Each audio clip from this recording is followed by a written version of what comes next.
So as the name suggests, Employment Guarantee Act. What does this mean? That the government is providing an employment guarantee of to a respective category of people for a set number of days. Okay. So this scheme was implemented by Ministry of Rural Development. It is very important. Okay. For what? For at least 100 days of guaranteed wage. To whom? To every rural household for doing unskilled work. Okay, all these points are very important.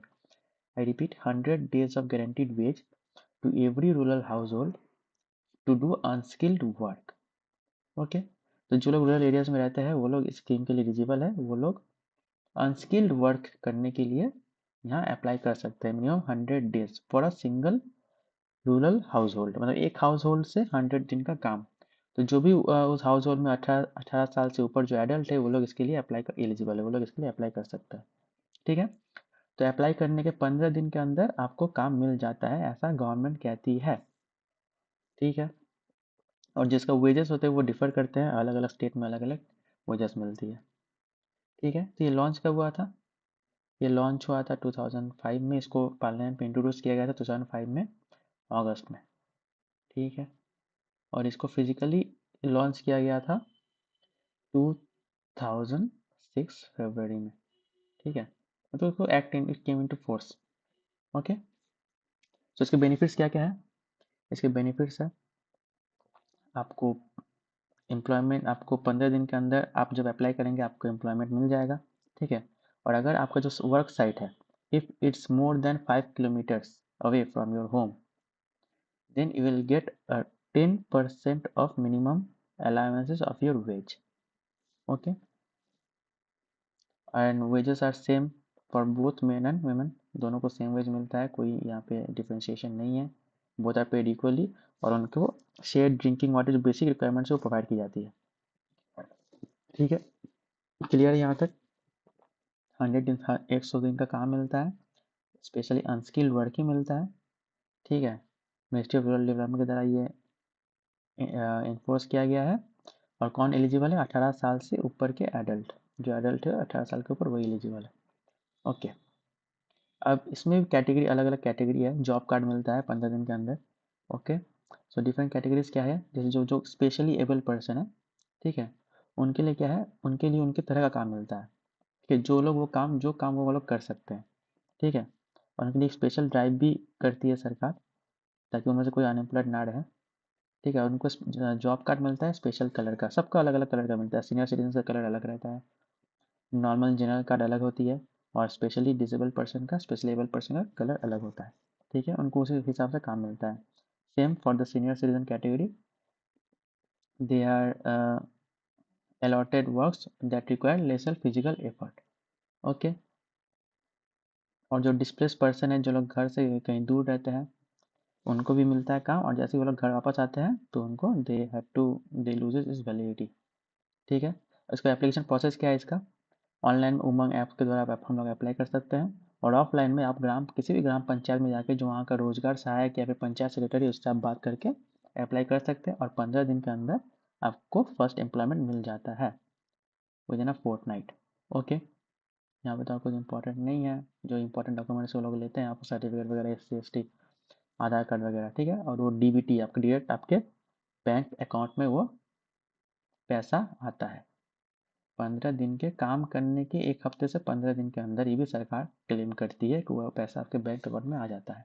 ठीक है, ये MIS management information system, ये एक database है, sorry. ठीक है, ये एक डेटाबेस है, इसको नेशनल इंफॉर्मेटिक्स सेंटर और आपका मिनिस्ट्री ऑफ रूरल डेवलपमेंट का जॉइंट कोलैबोरेशन से बनाया गया है। इसमें सारे इंपॉर्टेंट जो डेटा है, जो आपके एलिजिबल जो भी एप्लीकेंट्स है, वो स्टोर किया जाता है। ठीक है, ठीक है, इसमें और कुछ तो है नहीं इम्पोर्टेंट। अब बात करते हैं जॉब कार्ड का। तो एक जॉब कार्ड, एक घर घर वाले को एक ही जॉब कार्ड मिलता है, उन्हीं में सारे फैमिली मेम्बर्स का डिटेल आप दिया रहता है, लिखा रहता है। ठीक है, 100 डेज ऑफ एम्प्लॉयमेंट मैंने बताया आपको, with in 5 kilometres of radius usually, and बाहर ज़्यादा है तो फिर आपको 10% का अलाउंस मिलेगा। ठीक है, 15 डेज़ के अंदर आपको पेमेंट मिल जाएगा। ओके, और वैलिडिटी क्या रहती है जॉब कार्ड की? 5 ईयर्स। ये भी इम्पोर्टेंट है, ये पूछा जा सकता है। ठीक है, पैसे भी आपको 15 दिन के अंदर मिल जाते हैं। अब कुछ रिसेंट डेटा पे आते हैं जो कि वुमेन पार्टिसिपेशन कैसे बढ़ा है। ये 48% थी कब, फाइनेंशियल ईयर 13-14 में 48% थी और 58% अभी 25-26 में हो गया। तो ये बहुत ही अच्छी बात है कि वुमेन पार्टिसिपेशन बढ़ रहा है धीरे धीरे। ठीक है, लेकिन क्या चीज़ हो गई, क्या बात आ गई, कितने अच्छे स्कीम को गवर्नमेंट को रिप्लेस करना पड़ा और इसका नाम बदलना पड़ा। तो चलिए, gaps such as work not found on the ground, धांधली जिसको बोलते हैं हम लोग, ठीक है, करप्शन जिसे हम लोग कहते हैं। ठीक है, bypassing of digital attendance system, काम ना होना, बिना काम के पैसे मिलना, ठीक है, नकली अटेंडेंस लगवाना, इन सब के लिए गवर्नमेंट ने इसको इसमें रिफॉर्म लाया है। ठीक है, जिसमें कि स्टेट का भी होल्डिंग अब बढ़ गया है, स्टेट का भी शेयर बढ़ गया है। पहले जस्ट ये क्या था, एक सेंट्रल सेक्टर स्कीम था, मेरा अब क्या हो गया, अब ये इसको चेंज करके सेंट्रली स्पॉन्सर स्कीम बना दिया गया है जी राम जी बिल में, जो उसके आगे हम बात करेंगे। तो ये ऐसा दिखता है जॉब कार्ड, ठीक है, जनरल कैटेगरी, इसके पीछे सारे मेंबर्स का नाम लिखा होता है, फैमिली मेंबर्स का, आपका फ़ोटो भी रहता है। ठीक है, कुछ इंपॉर्टेंट इन्फॉर्मेशन जो मैंने कहा कि अगस्त 23-2005 में ये इसको पास किया गया था, इस एक्ट को। फेब 2006, डेट आपको याद रखने की ज़रूरत नहीं है, जस्ट मंथ और ईयर ही इंपॉर्टेंट है। 2006 में इसको लॉन्च किया गया था। ठीक है, इस नाम से, नरेगा के नाम से, जो कि 2009 में इसको चेंज करके से महात्मा गांधी का नाम ऐड कर दिया गया, इसको मनरेगा कहने कहा जाने लगा। ये कहाँ लॉन्च हुआ था, ये अनंतपुर डिस्ट्रिक्ट ऑफ आंध्र प्रदेश में लॉन्च हुआ था। ओके, ये कुछ करंट डेटा है कि अभी कितने एसेट बन गए। एसेट मीन्स जो सर के जो इंफ्रास्ट्रक्चर बना है इन लोगों ने मिलके, उन्हें एसेट कहा जाता है। ठीक है, अभी कितने एक्टिव वर्कर्स है, तो 12.16 करोड़ एक्टिव वर्कर्स अभी है। ठीक है, इतने इतने दिन का रोज मिल चुका है, इतने रोज वर्कर्स को। ठीक है, डीबीटी मतलब डायरेक्ट बैंक ट्रांसफर्स इतने हो चुके हैं। ठीक है, और कितने हाउस होल्ड बेनिफिट किए गए हैं, 4.8 करोड़। तो ये कुछ फैक्ट्स है। ठीक है, now let's talk about the new reformed bill, that is G Ramji Bill 2025। तो इसका फुल फॉर्म क्या है, जी फॉर गारंटी फॉर रोजगार आजीविका मिशन ग्रामीण बिल। ठीक है, तो विकसित भारत गारंटी फॉर रोजगार एंड आजीविका मिशन ग्रामीण बिल। ठीक है, तो विकसित भारत तो पता ही है कि 2047 तक गवर्नमेंट ने एम किया है कि इंडिया एक डेवलप्ड नेशन बन जाएगा। ओके, तो क्यों लाया गया इस स्कीम को, क्या क्या रिफॉर्म की ज़रूरत थी और क्यों, कैसे ये अलग है मनरेगा से, तो हम लोग डिस्कस करेंगे। ठीक है, तो इसको तो 2025 में लाया गया, नवंबर में अभी पास हुआ ये बिल, सबको पता है आप लोगों को। ठीक है, तो सबसे मेजर जो चेंज है इसमें कि उसको बढ़ाकर 100 डेज से इसको 125 डेज कर दिया गया है। ठीक है, और इसमें जो काम होंगे उनकी प्रायोरिटीज भी फिक्स कर दी गई है, गवर्नमेंट ने फिक्स कर दी है। ठीक है, ये बहुत ही इंपॉर्टेंट है। क्या क्या प्रायोरिटीज़ है, पहली तो वाटर सिक्योरिटी। ठीक है, उन चीज़ों को प्रेफरेंस दी जाएगी। सेकेंड है core rural infrastructure, livelihood related infrastructure and special works to mitigate extreme weather events. यहाँ पे सरकार ने यहाँ पे क्लाइमेट को भी प्रेफरेंस दी है, प्रायोरिटी दी है। ये बहुत ही इंपॉर्टेंट है। ठीक है, तो चार ये आप याद कर ले तो अच्छा है आपके लिए, डिस्क्रिप्टिव के लिए। पहला वाटर, ऑब्जेक्टिव में पूछा जा सकता है। सेकेंड है कि आपका रूरल इंफ्रास्ट्रक्चर अच्छा होना चाहिए, और थर्ड है लाइवलीहुड रिलेटेड इंफ्रास्ट्रक्चर भी अच्छा होना चाहिए। और लास्टली आपका जो वेदर और एक्सट्रीम वेदर इवेंट्स से बचने के लिए जो स्पेशल वर्क्स है, डैम वगैरह। ठीक है, अब क्या हो गया, ये डिसेंट्रलाइज प्लानिंग हो गई है। इससे क्या समझते हैं आप, पहले तो ये सेंट्रलाइज था, सेंट्रल गवर्नमेंट का 100% इसमें स्पॉन्सर, मतलब सेंट्रल सेक्टर स्कीम ही था, या इसको सेंट्रल स्पॉन्सर बना दिया गया है। ये 60-40 की रेशियो में, मतलब 60% will be contributed by central government and 40% will be contributed by the respective state governments. ठीक है, ये जनरल नॉर्मल जो स्टेट्स है उसमें। ठीक है, स्पेशली एबल शेयर्स के लिए, स्पेशली जो जिनको स्पेशल कैटेगरी या स्पेशल जो दर्जा इनको मिला हुआ है उनके लिए ये है 90 बाई स्टेट, 90:1:10।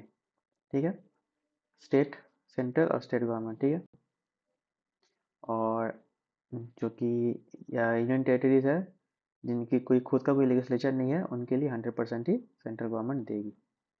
ठीक है, तो ये रेशियो बहुत ही इंपॉर्टेंट है।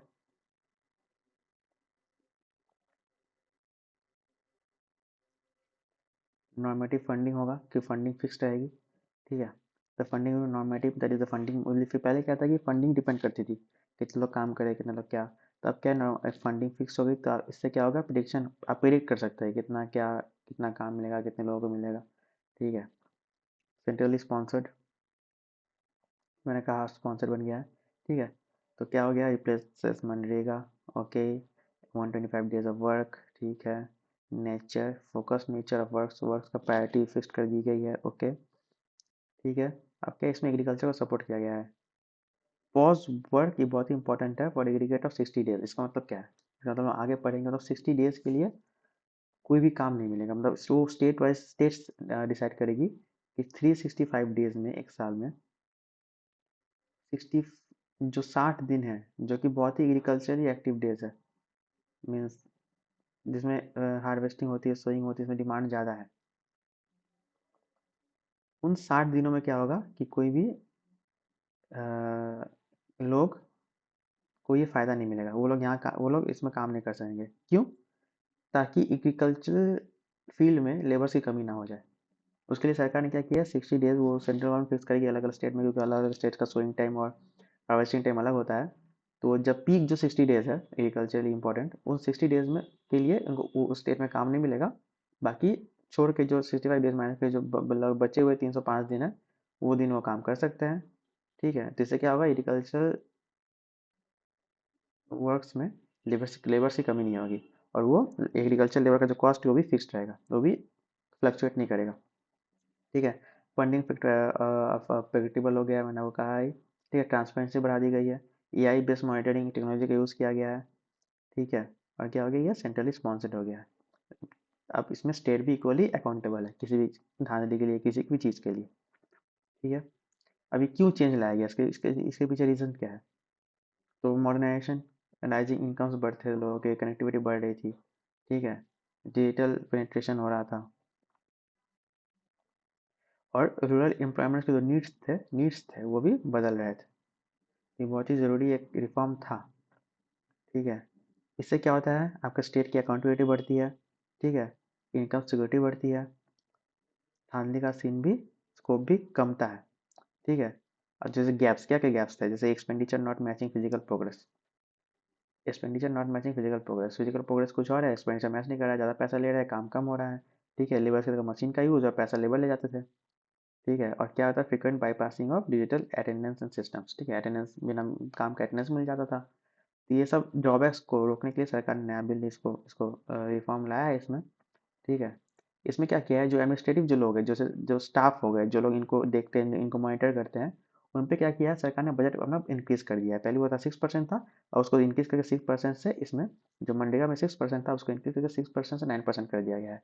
ठीक है, ताकि उन पे एक्सपेंडिचर ज़्यादा हो, जो लोग इनको मॉनिटर करते हैं, इनको देखते हैं, इनको काम असाइन करते हैं उन लोग। ठीक है, technical capacity, training, remuneration, staffing, इन सब में जो एक्सपेंडिचर है, इनको टोटल जो एक्सपेंडिचर है इस स्कीम पे, इस एक्ट पे, उसका 9% अब इनकी तरफ शिफ्ट हो गया, इन पे जाएगा, जो कि पहले 6% जाता था। तो इससे ऑब्वियसली बहुत फायदा होगा, थाली कमेगी इससे। और क्या हो गया, poverty level decline from 27% in 2011-12 to 5.3% in 2023। Poverty level कमा, ये पहले की बात है। चलिए, अब क्या है, थ्री की कंपोनेंट्स ऑफ विकसित जी राम जी बिल। की कंपोनेंट्स क्या है, स्ट्रेंथनिंग एम्प्लॉयमेंट गारंटी फर्स्ट, कि 125 डेज ऑफ गारंटीड वर्क मिलेगा। ठीक है, सेकेंडरी क्या है, रूरल एसेट क्रिएशन, एसेट के लिए बहुत ही इसमें सरकार ने जोड़ दिया, एसेट जो जनरली आपका वेदर बेस्ड एसेट है, वाटर के लिए, वाटर के रिसोर्सेस है, इन सब पे रूरल इंफ्रास्ट्रक्चर, लाइवलीहुड इंफ्रास्ट्रक्चर पर सरकार ने जोड़ दिया है। ठीक है, और थर्ड क्या, सबसे इंपॉर्टेंट क्या, अकाउंटेबिलिटी, जो कि अब स्टेट गवर्नमेंट की भी होगी, उसको भी, वो भी इक्वली रिस्पॉन्सिबल होगा, क्योंकि पैसा उसको भी देना है, कहाँ क्या काम हो रहा है क्या काम नहीं हो रहा है। ये बहुत ही इंपॉर्टेंट स्टेप है। नेक्स्ट, तो स्कीम में एक नया फीचर ऐड किया गया है, जो कि 60 days of no work period. ठीक है, for the benefits of farmers. तो क्या है, मतलब पूरे साल में 60 डेज जो कि पीक पीरियड माना जाता है, मतलब जब हार्वेस्टिंग और सोइंग होती है, point of view of agriculture, मतलब जो एग्रीकल्चर इंपॉर्टेंट टाइम है हर स्टेट में अलग अलग होगा, तो ये हर स्टेट में सोइंग टाइम और हार्वेस्टिंग टाइम डिफरेंट होता है, तो स्टेट डिसाइड करेगा। लेकिन कोई भी 60 डेज पूरे साल में, जो कि पीक है जब एग्रीकल्चर लेबर्स की डिमांड सबसे ज़्यादा होती है, उस समय में क्या होगा, उस समय कोई भी बंदा मतलब उसको इस बिल का फैसिलिटी नहीं मिलेगा, वो यहाँ काम नहीं कर सकता उस 60 डेज के अंदर। मतलब बाकी 365 में से 60 दिन, मतलब 305 दिन जो बचे, उनमें से वो दिन में से कोई भी 125 दिन उसको काम मिलेगा, लेकिन वो 60 डेज जो पीक टाइम है जब एग्रीकल्चर लेबर्स की डिमांड ज़्यादा होती है, उस समय को कंसिडर नहीं किया जाएगा। ठीक है। इससे क्या होगा, इससे आपकी मतलब लेबर्स का डिमांड भी नहीं बढ़ेगा और उनकी वेजेस में फ्लक्चुएशन भी नहीं आएगा। ठीक है। और लेबर अवेलेबल भी रहेंगे। ठीक है। बाकी 125 दिन, बाकी 305 दिन में कोई भी 125 दिन वो चूज कर सकते हैं काम करने के लिए, लेकिन 60 डेज जो मेनली जो पीक टाइम होता है किसी भी सीजन में, वो उसको नो वर्क पीरियड रखा गया है, ताकि एग्रीकल्चर फार्मर्स को कोई दिक्कत फेस ना करना पड़े। ठीक है। हो गया। इसमें भी वीकली बेसिस और 15 दिन के अंदर, फोर्टनाइट मतलब 15 डेज के अंदर पेमेंट मिल जाता है। ठीक है। अभी कैसे हेल्प करेगा, 4 प्रायोरिटी सेक्टर मैंने बताया आप लोगों को, वाटर रिलेटेड वर्क्स होगा, लाइवलीहुड इंफ्रास्ट्रक्चर होगा। ठीक है, रूरल इंफ्रास्ट्रक्चर, और आपका weather based climate resident infrastructure पर फोकस किया गया, ये 4 पॉइंट्स पर फोकस किया गया। ठीक है। और सारे जो एसेट्स बनेंगे ये विकसित Bharat national rural infrastructure structure stack के अंदर आएगा। ठीक है। और इसमें इसमें क्या है, इसमें ये कैसे अलग है मनरेगा से, इसमें क्या है, ट्रांसपेरेंसी ज़्यादा है। ठीक है, क्योंकि इसमें नए नए टेक्नोलॉजीज का यूज़ किया गया है, प्लानिंग ज़्यादा है और अकाउंटेबिलिटी स्टेट की ज़्यादा है। ठीक है। अब एक क्विक यहाँ पे कंपैरिजन है। मनरेगा में क्या था, 100 डेज ऑफ वर्क था एक हाउस होल्ड को, इसमें 125 डेज का है। ठीक है। इसमें क्या है, इसमें काम का कोई फिक्स कैटेगरी नहीं था, स्कैटर कैटेगरी, इसमें 4 क्लियरली प्रायोरिटीज मेंशन किए गए हैं, 4 क्लियर प्रायोरिटीज। ठीक है। ये सेंटर बियर्स पूरा सब कुछ बियर करता था। इसमें क्या है, कॉस्ट शेयरिंग हो गया है, जो मैंने आपको बताया, ratio 60:40 for most state and 90:60 for certain special categories regions. ठीक है। और जिसमें लेजिस्लेशन नहीं है, जैसे यूटी हो गया, जिसमें लेजिस्लेचर कोई नहीं है, उसमें 100% ही स्टेट देती है, मतलब सेंट्रल गवर्नमेंट देती है। ठीक है। इसमें क्या था, कोई पॉज विंडो नहीं था, तो एग्रीकल्चर सीजन के टाइम में बहुत लोग एग्रीकल्चर लेबर वो वाला काम छोड़ के आके यहाँ आसान ये वाला काम करते थे। ठीक है। इससे क्या होता था कि एग्रीकल्चर फार्मर्स लोग को लेबर ढूंढने में परेशानी होती थी। ठीक है। लेबर्स का डिमांड भी ज़्यादा ज़्यादा रहेगा, तो ऑब्वियसली लेबर वेज भी बढ़ जाएगा। आप लेकिन इसमें गवर्नमेंट ने क्या किया, 60 days of no work period add कर दिया, जिससे क्या होगा कि लेबर की शॉर्टेज नहीं होगी। ठीक है। इसमें क्या था, डिमांड बेस्ड फंडिंग था, जो मैंने आपको बताया था कि डिमांड के ऊपर फंडिंग होती थी, लेकिन इसमें क्या नॉर्मेटिव फंडिंग कर दिया गया, मतलब सब कुछ प्रेडिक्टेबल है पहले से, कितना पैसा मिलेगा, इतना पैसा इसमें होगा, ये होगा। ठीक है। इसमें क्या होता है, ग्राम पंचायत प्लानिंग सेंट्रल करता है, इसमें क्या है, institutionalised convergence and infrastructure planning. ठीक है, मतलब डिसेंट्रलाइज्ड, इसमें कोई एक बॉडी रेस्पॉन्सिबल नहीं है। ठीक है। और क्या क्या सेम है, centre continues to set standard centre ही सेट करेगी, लेकिन स्टेट क्या करेगा, स्टेट एग्जीक्यूट करेगा, accountability result in cooperative partnership that improves efficiency and standard outcome. और सेंटर के तो पॉसिबल नहीं है सब कुछ देखना, तो स्टेट क्या करेगा, एफिशिएंसी पर ध्यान रखेगा कि कौन कहाँ कितना काम हो रहा है, क्या हो रहा है, क्या नहीं हो रहा है। ओके। अब शिफ्ट क्यों हुआ, demand based to normative funding में शिफ्ट क्यों हुआ, आपको लगा है कि डिमांड बेस्ड सही था, कितना डिमांड होगा उतना फंडिंग आएगी, लेकिन नॉर्मेटिव में क्या होगा, फंडिंग फिक्स कर दी गई, लेकिन ऐसा क्यों है। A demand based model leads to unpredictable allocations and mismatched budgeting। इससे क्या होता था कि मिसमैच बजटिंग होता था, आपने देखा होगा बहुत सारे स्टेट्स कंप्लेन करते थे कि मेरे पास पैसा नहीं आया है, अभी पैसा बाकी है, सेंट्रल ने पैसा नहीं दिया है। ठीक है। तो इससे बजटिंग में दिक्कत आता था, लेकिन नॉर्मेटिव फंडिंग में क्या होगा,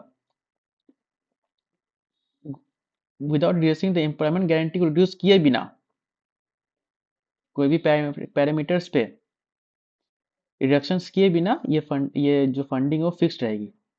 ठीक है। अनएम्प्लॉयमेंट अलाउंस भी फिक्स रहेगा। ठीक है। और बाकी सारी चीज़ें भी फिक्स रहेगी, तो इससे एक आइडिया मिल जाता है कि इतना पैसा है, इतना फंडिंग है, इसी में सब काम करना है। ठीक है।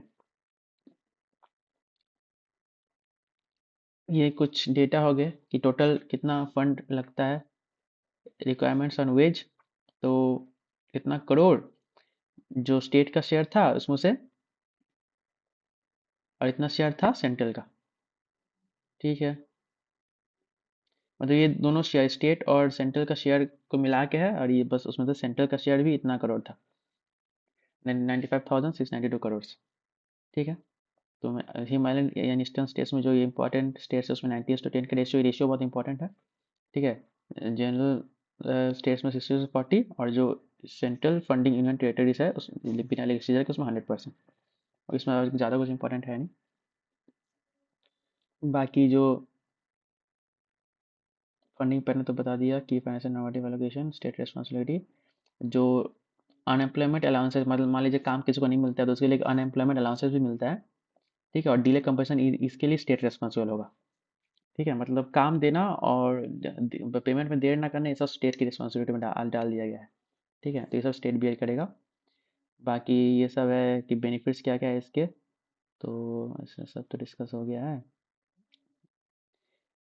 डिजिटल सिस्टम में फोकस किया गया है, जैसे एफिशिएंसी और ट्रांसपेरेंसी बढ़े। ठीक है। Livelihood expenditure focus on water, okay, house hold incomes boosting consumption. बाकी मैंने कहा ही सब तो डिस्कस, वाटर रिलेटेड वर्क्स पे फोकस किया गया है, रोड्स एंड कनेक्टिविटी, मतलब एसेट बिल्डिंग पे ज़्यादा फोकस किया गया है। ठीक है। और वो जो स्टेट नोटिफाई करेगा कि कब पीक सोइंग और हार्वेस्टिंग सीजन में कब काम नहीं रहेगा, कब वो 60 डेज, कौन सा 60 डेज को ब्रेक माना जाएगा। ठीक है। और अनएम्प्लॉयमेंट अलाउंस मैंडेटरी है। ठीक है। और क्या लेबर्स का क्या बेनिफिट है, क्योंकि उनको प्रेडिक्टेबल वर्क, तो लोकल एडवांस लोकल प्लानिंग, क्योंकि नॉर्मेटिव फंडिंग है। ठीक है। लीगल प्रोटेक्शन भी है, क्योंकि अगर अनएम्प्लॉयमेंट होगा तो उसके भी अलायंसेस मिलेंगे। ठीक है। 125 days of guaranteed work, transparent and timely digital wage, okay, और डायरेक्ट बेनिफिट और डीबीटी। ठीक है। हो गया। इसके जो सारे एसेट्स रहेंगे उनको गवर्नमेंट मॉनिटर करेगी जीपीएस के द्वारा। ठीक है। इससे फ़ायदा क्या है, फार्मर्स को क्या फ़ायदा है, labour availability during peak sowing and seasons, okay, artificial wage नहीं बढ़ेगा, इन्फ्लेशन नहीं होगा, wage inflation it is also discussed.